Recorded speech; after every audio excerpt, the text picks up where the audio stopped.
que diz assim: porque muitos são chamados, mas poucos escolhidos, somente específicos. Senhor amado, Jesus Cristo, louvado e engrandecido teu nome, novamente e sempre, obrigado por tua palavra, que acabamos de ler. Careço, Senhor Jesus, como sempre, da ajuda do Espírito Santo, para falar ao teu povo presente hoje aqui, nesta igreja. Opera na vida de cada um, Senhor, para que de maneira, quando o Senhor vier buscar a igreja, nós possamos ser, dentre esses muitos, os escolhidos para alcançar a salvação. Opera nesta noite, Santo Espírito de Deus, em minha vida, na vida de tantos quantos me ouvem agora ou vão ouvir depois. Que a tua palavra, Senhor, adentre os corações e opere maravilha na vida de cada um. Nesta fé é que oro juntamente com a igreja, em nome de Jesus. Amém. Amém. Podem sentar no coração. Jesus Cristo citou essa frase para as autoridades de Israel que não acreditavam nele. E ele então contou uma parábola, e nessa parábola que falava do reino de Deus e como chegar a estar no reino de Deus. E eles não aceitaram o convite do Senhor. E Jesus então proferiu esta parábola, e no fim dela, no último versículo, diz assim: muitos são chamados, mas poucos são os escolhidos. Ora, se muitos são chamados e poucos são escolhidos, significa dizer que vai haver uma seleção, que poucas pessoas serão aprovadas. E isso traz uma preocupação.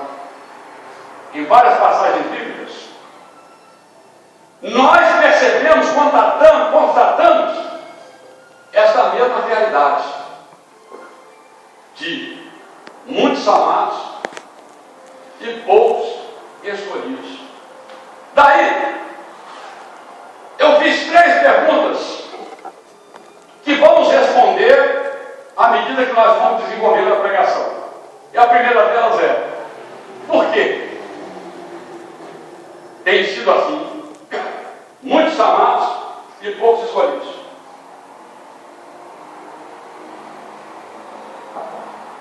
É a primeira pergunta. A segunda: quando vai acontecer essa escolha? Seria a segunda pergunta. E a terceira é: quem são os escolhidos? Antes, entretanto, eu gostaria de fazer algumas considerações antes de responder. Depois, então, eu vou responder as perguntas que nós fizemos aqui nessa introdução. Vamos falar do êxodo de Israel, quando Deus tirou o povo do Egito através de Moisés para levar para Canaã. Foram uma multidão de pessoas, quase 3 milhões delas. Entretanto, muitas coisas aconteceram e eles foram sendo selecionados pelo caminho. Deus levantou Moisés, o que havia de melhor entre o povo, para liderá-los, porque Moisés era homem competente, homem fiel, talhado para essa missão. E ele procurou o povo, para então levar o povo daqueles estados, daquela situação de escravos, para serem livres.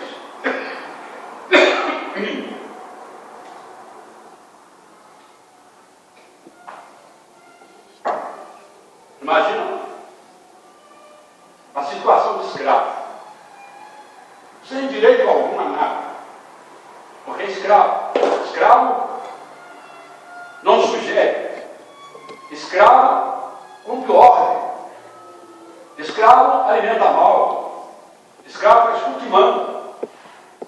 Mas Deus Diz a Bíblia que olhou o gemido do povo e tirou esse povo para levá-los numa situação de liberdade. E assim, Deus saiu conduzindo o povo pelo deserto. Uma comissão, uma empreitada, impossível aos olhos humanos.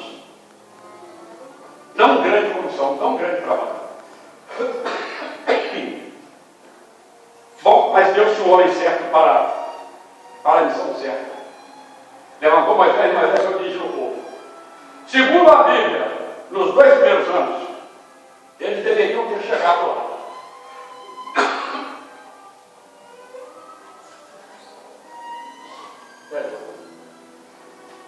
Lamentavelmente, quando eles chegaram às portas de Canaã, Moisés disse assim: quer selecionar um príncipe de cada tribo, 12 tribos de Israel.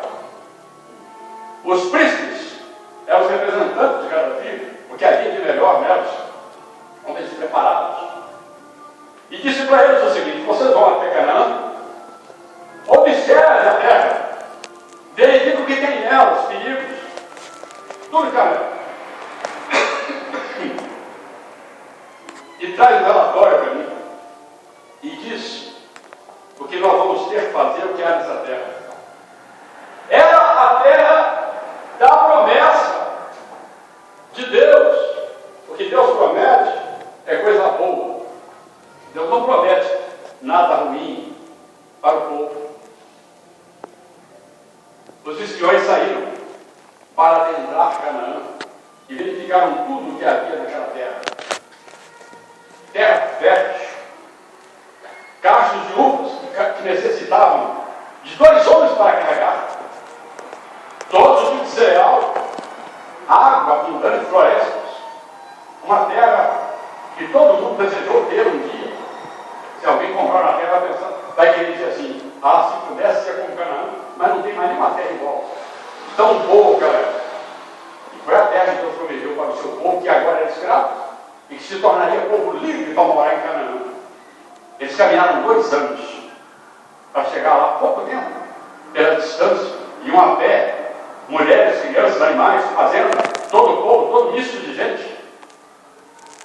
Mas os espiões lá estiveram, viram tudo aquilo, mas também viram o perigo.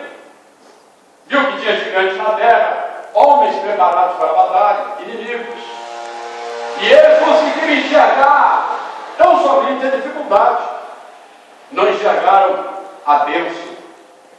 Quando Deus promete alguma coisa para nós, pode ter certeza do seguinte: tem sempre uma luta antes. Alguém vai tentar desacreditar, desanimar, fazer você retroceder. E você tem que estar atento a isso.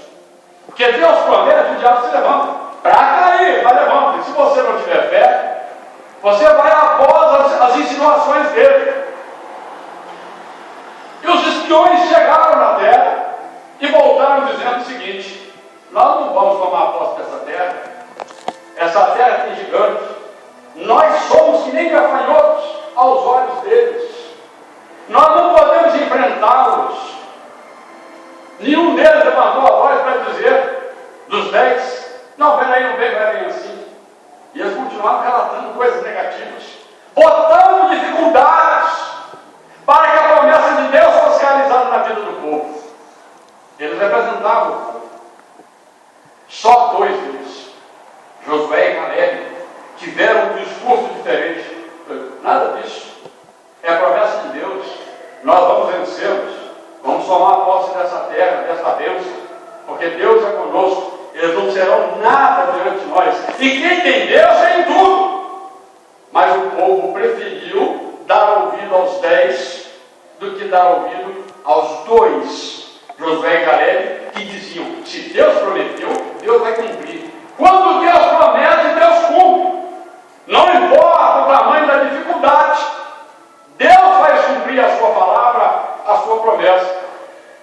Mas o povo retrocedeu na sua fé, voltou atrás, não acreditou na promessa de Deus. Deus o povo, fez com que peregrinasse mais 38 anos pelo deserto, passando todo tipo de dificuldade, de um lugar para o outro, morrendo gente, até que morreu toda a população. Não foram só os 10, toda a população, toda aquela geração de 20 anos para cima, pereceu no deserto. Somente 2 adentrou Canaã: Josué e Caleb. Muitos são chamados, mas poucos escolhidos. É preocupante isso. Não é todo mundo que chega lá. No nosso caso, é necessário, você acredita, estar na presença de Deus para ser abençoado. Titubeou, vem o castigo, vem luta, vem dificuldade. Sempre foi assim. Noé, quando pregava para o povo dizendo: veio um dilúvio, ninguém acreditou. No final veio o dilúvio, veio juízo sobre a terra, e Deus sempre avisa quando vem juízo sobre a terra, para livrar o povo, para salvar o povo, para tirar o povo da dificuldade. Mas nos dias de Noé, ninguém também acreditou, até que veio o dilúvio e levou a todos. Pereceram. Somente Noé e a sua família escaparam ilesos na arca, conforme diz a Bíblia. Nos dias dos profetas, nós estudamos hoje aqui sobre Ezequiel, mas não só Ezequiel, também Isaías, Jeremias, Ezequiel, Daniel, pregavam o povo dizendo: olha, vem juízo sobre Judá e sobre Jerusalém. Até que foi tudo destruído o reino de Judá, sobrou apenas Jerusalém. Todos os profetas, com exceção desses, diziam que viria a bênção, que Deus ia preservá-los. Somente esses poucos, nos seus dias, disseram: não é assim que Deus está falando. Vocês estão em pecados, cometendo idolatria, toda sorte de maldição. O que vem sobre vocês é juízo. O reino do norte já caiu, e agora também Judá está sendo destruída, e também será destruída a própria Jerusalém. Até que todo mundo foi sendo dizimados. E a Bíblia diz que foram para o cativeiro, conforme poucos falaram, e a maioria levou. E dos que voltaram do cativeiro novamente para Jerusalém, foi apenas um remanescente. Poucos escolhidos, dentre muitos que não obedeceram. Nós temos que tomar cuidado com isso. Mas vamos responder as perguntas que nós fizemos aqui na introdução dessa palavra. E a primeira delas é: por que tem sido assim? Muitos chamados e poucos escolhidos. A culpa é de Deus? Certamente não. A culpa é da escolha que o homem faz. A escolha que nós fazemos, porque Deus nos deu a capacidade de escolher, de decidir. E nós escolhemos, nos damos bem ou nos damos mal. Se andar na direção de Deus, certamente é vitória. Caso contrário, eu afirmo pela palavra do Senhor, é derrota. Vamos dar exemplo do Brasil. O Brasil é a nação que nós tanto amamos, né? Uma nação rica, com muitos recursos, e o povo, na maioria, é pobre, por falta de oportunidade. Porque as pessoas que nos representam são corruptas, são ruins, são más. E a gente tem tido a notícia do Congresso Nacional aprovando um bandido para nos representar. Porque ele foi julgado pelo Supremo, é bandido, e os colegas os colocam lá para nos representar. E ainda joga a culpa na gente, dizendo: o brasileiro não sabe votar. Não é verdade.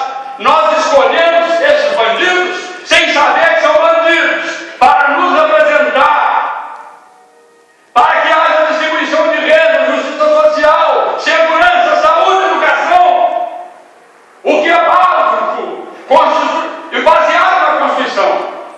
Mas eles fazem diferente.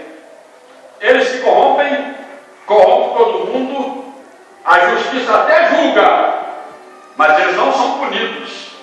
E traz maldição sobre toda a nação. E a pessoa que diz assim: ah, pastor, você não tem nada a ver com isso. Eu tenho tudo a ver com isso. Você também. Porque nós vivemos nessa nação, nós temos que denunciar o mal. Se for para ficar calado, então nós não estamos fazendo como os profetas que denunciavam o erro da nação. O que nós temos que fazer, nós que somos crentes, cristãos verdadeiros, ou qualquer pessoa honesta desse país, é se levantar como tem se levantado.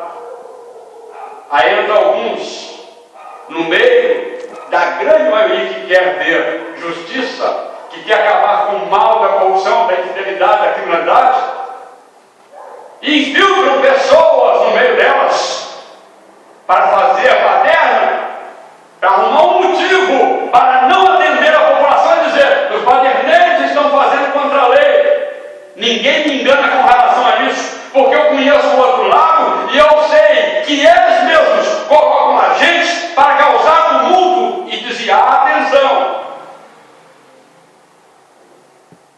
E se você falar muito, você corre risco de vida. Você sabia disso? Vocês já viram, e eu tenho falado aqui sobre aquela família policial que foi morta dentro de casa, e eles acusam aquela criança que tinha matado, os pais, a avó, a avó e a mãe. Um capitão do exército que não se identificou disse o seguinte para uma repórter: é impossível aquele menino ter feito isso sem deixar nenhum vestígio. Mas ele deu um conselho para a repórter: é melhor que seja enterrado o menino como sendo o executor de barbaridade como essa, e ser enterrado assim, melhor não mexer com isso. Um recado direto para quem está querendo colocar o caso às claras e dizer: isso aí é crime, isso aí foi encomendado, isso aí é mal, todo mundo está se calando diante do mal. E por isso a nação vai sofrendo. Nós temos visto pessoas morrer nos hospitais, falta de medicamento, falta de socorro, falta de tudo. E o povo não se levanta, está se levantando agora e não vai parar nunca. A situação do Brasil não vai melhorar se o povo não se levantar e tentar fazer, ver que ninguém está satisfeito com tamanha maldade. Olhando para os dias do passado, olhando para os dias de hoje, nós envergonhamos as populações do passado que já foram destruídas, como Sodoma, Gomorra, Admaz, Elohim, a cidade da Campinas e todas aquelas que foram destruídas, eram melhores do que a população de hoje. E Deus derramou juízo sobre elas. E o pior, que o mal começa a tomar conta também na igreja. Ninguém quer pregar isso que eu estou pregando aqui. Poucas pessoas. É melhor falar de outro assunto. Eu concordo que quando a pessoa fala de prosperidade, é verdade, eu creio que Deus prospera mesmo. Se olhar os exemplos de vocês, os que entraram para a igreja, não tem nenhum que entrou aqui ser o pior do que quando entrou. Ao contrário, melhorou, vai melhorar ainda mais, porque essa é a promessa. Mas já tem muita gente que prega sobre isso. Amém? Continue pregando. Mas também precisa dizer a realidade do momento que nós estamos vivendo. E nos preparando para o que há de vir. E é mais importante que todas as coisas. Porque tudo isso que estou aqui relatando e revoltado com a situação é sinal de uma coisa boa que virá. Que é a vinda de Jesus. Porque para muitos vai ser juízo e castigo. Mas para quem crê em Deus é salvação. É libertação de todo o mal. É sair dessa situação miserável para uma situação onde não vai haver mais morte, nem dor, nem sofrimento, porque tudo vai passar. Deus vai reinar sobre tudo. Esse dia está se aproximando. Respondendo a segunda pergunta: quando vai acontecer essas coisas? essa escolha? A segunda pergunta. Está aproximando. Ninguém sabe a hora exata. Mas os sinais que vocês estão vendo, todos esses males cada vez piorando mais na terra, é sinal do fim dos tempos, de um novo começo. A Bíblia diz assim: e por se multiplicar a iniquidade, o amor se esfriará de quase todos. E isso já não está acontecendo? O amor se esfriando, as pessoas, mesmo cristãs, não se importando mais com as outras, mas os sinais do fim, que a Bíblia previu, como esse versículo que eu acabei de citar, Mateus 24, 12, está acontecendo hoje, nos nossos dias, na igreja. Tem um outro versículo que diz assim, no capítulo 24 de Mateus, no versículo 32, diz assim: aprendei, pois, a parábola da figueira, quando já os seus anos se renovam e as suas folhas brocam, sabeis que está próximo o verão. Eu vou explicar isso. Assim também vós, quando virdes todas essas coisas, sabeis que está próximo às portas. Em verdade vos digo que não passará esta geração sem que tudo isso aconteça. Passará o céu e a terra, porém as minhas palavras não passarão. Primeiro, que coisas são essas? Que geração é essa? A geração que está vendo o amor se esfriando e a iniquidade aumentando. Essa geração que está vendo a figueira brotar e florescer é que vai ver esse fim. Deixa eu dizer, a figueira, eu estava explicando hoje aqui na escola dominical, representa o mundo que peca de um modo geral. Porque a figueira, a árvore chamada figueira, é uma árvore rebelde, ela é retorcida. Ela não serve para fazer modo algum. Ela só serve para ser queimada, de tão imprestável que ela é. Mas ela dá fruto. Agora, quando não dá fruto, então ela não presta para nada. E assim é essa geração perversa que nós estamos aqui exemplificando. E pessoas que não querem saber de Deus não fazem o bem, só fazem o mal. É como essa figueira. Isso interpretando de uma maneira geral o mundo. De uma maneira específica, a figueira representa a nação de Israel, que se tornou nação novamente em 1948. Você diz assim, faz muito tempo. Pode ser para você, para mim não. Eu nasci em 1948. A figueira voltou a existir e a brotar a nação de Israel. E quando você quer saber do fim dos tempos, você olha para aquela região onde está situada essa nação de Israel, povo de Deus. Porque Israel é relógio de Deus. E as coisas estão acontecendo lá e não param nunca. Vamos falar da Síria. Vocês viram o que aquele ditador fez com a própria população? Soltando uma bomba química em cima deles. Da população matou mais de 1.400 pessoas, 429 crianças. Ele matou. Logo depois da ONU tomar conhecimento do fato, eles mandaram bombas incendiárias e matou tantos outros, a própria população. E tem nações do mundo segurando, aprovando para não haver uma invasão lá dentro da Síria. Porque existe uma separação, como disse o presidente Bush, o eixo mal e o eixo bem. Ele merece ser punido, mas tem gente defendendo para não entrar lá. Faz isso com a própria população. Aí nós olhamos a distância e a impressão que dá para quem olha desatento, que isso não nos atinge. Como não nos atinge? Se coloca na situação de um pai que eu vi desesperado por ter encontrado o filho depois de soltar essa bomba química em cima do povo. Ele encontrou o filho, ele beijava o filho, ele gritava e falava lá, a maneira dele expressar a sua fé, contente porque encontrou o filho no meio daquela mortandade inteira. Está acontecendo.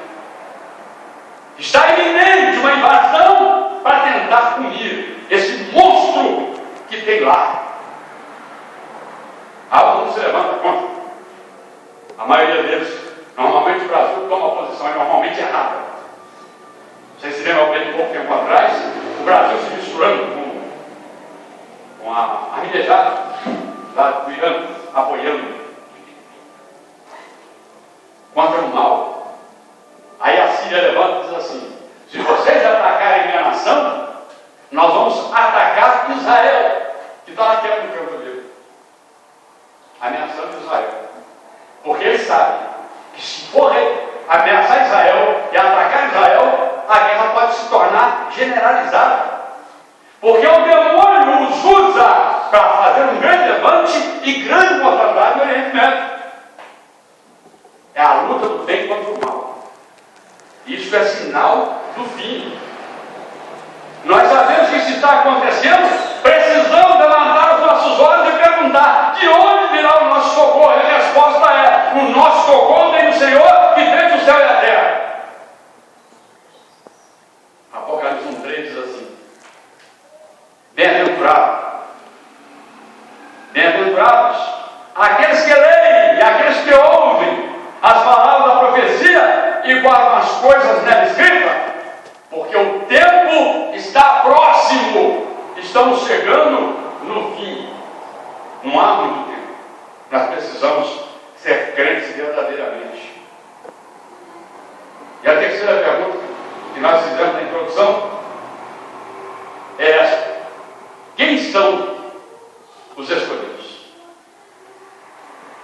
Porque muitos são chamados. Quem é escolhido? Levanta a mão. Amém. Eu não tenho ideia de quem é escolhido. Também vou levantar a minha, eu estou pregando, eu também creio que sou escolhido.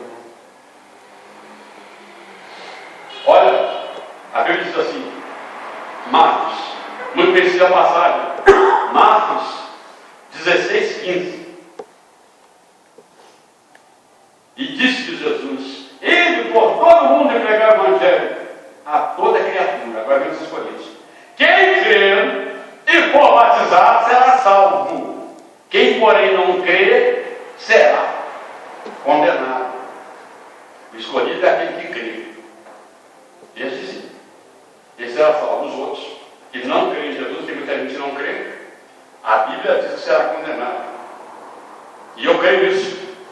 Não estou dizendo nada, nem quem diz eu penso diferente, não. Eu penso o que a Bíblia diz. Eu estou assumindo isso. Porque eu sei que não é só vocês que estão me ouvindo, não. Outras pessoas vão me ouvir. Porque Deus mandou. Eu não vou colocar minhas pregações no YouTube porque eu quero aparecer. Não dizia, a senhora tem 65 anos de idade. Eu só tenho tempo para me preparar para ir para a glória e fazer a vontade de Deus, não é para aparecer. Mas é porque o resultado está acontecendo. Pessoas estão ouvindo a mensagem que Deus tem me mandado pregar, para que elas aceitem Jesus, para que elas ouçam a verdade, de quem não tem compromisso com nenhuma facção política, que não dependo de nenhum mistério para fechar minha boca, eu falo o que penso e assumo, que Deus me fez assim, apesar de ser pequeno, mas pelo menos me deu coragem para falar realmente o que eu sinto. O escolhido, respondendo a pergunta, nós vemos aqui na leitura oficial, João 3, 16, 18, diz assim: porque Deus amou ao mundo de tal maneira que deu o seu Filho unigênito, para que todo que nele crê não pereça, mas tenha a vida eterna. Porquanto Deus enviou o seu Filho ao mundo, não para que julgasse o mundo, mas para que o mundo fosse salvo por ele. Quem nele crê não é julgado. O que não crê já está julgado, porquanto não crê no nome do unigênito Filho de Deus. Então quem crê é escolhido. Crer significa seguir, fazer a vontade de Cristo, andar segundo os ditames de Cristo, a palavra de Deus, a Bíblia. Se não fosse Jesus Cristo, não sobraria ninguém. Ninguém. Olha o que diz a Bíblia em Romanos, capítulo 3, do 10 ao 12. Como está escrito: não há justo nem sequer um, não há quem entenda, não há quem busque a Deus. Todos se extraviaram e a uma se fizeram inúteis. Não há quem faça o bem, não há nenhum sequer. A Bíblia diz, afirma, e diz mais: pois todos pecaram, João, Romanos 3, 23, pois todos pecaram e carecem da glória de Deus, sendo justificados gratuitamente por sua graça, mediante a redenção que há em Cristo Jesus, só em Cristo Jesus, a quem Deus propôs no seu sangue, como propiciação mediante a fé, para manifestar a sua justiça, por ter Deus, na sua tolerância, deixado impunes os pecados anteriormente cometidos. Tendo em vista a manifestação da sua justiça no tempo presente, para ele mesmo ser justo e o justificador daquele que tem fé em Jesus. Não há outra maneira de ser salvo. Só tem um jeito. E para aqueles que acham que eu grito muito, eu vou falar bem baixinho. Acede a Jesus. Não tem saída. Só Jesus. Ele é o único e suficiente Salvador. Não há outro. Se Ele é único, não existe outro. Se Ele é suficiente, Ele não precisa de ajuda de ninguém. Ele salva sozinho. Você tem que crer. Diga assim: eu creio. Eu recebo. Em nome de Jesus.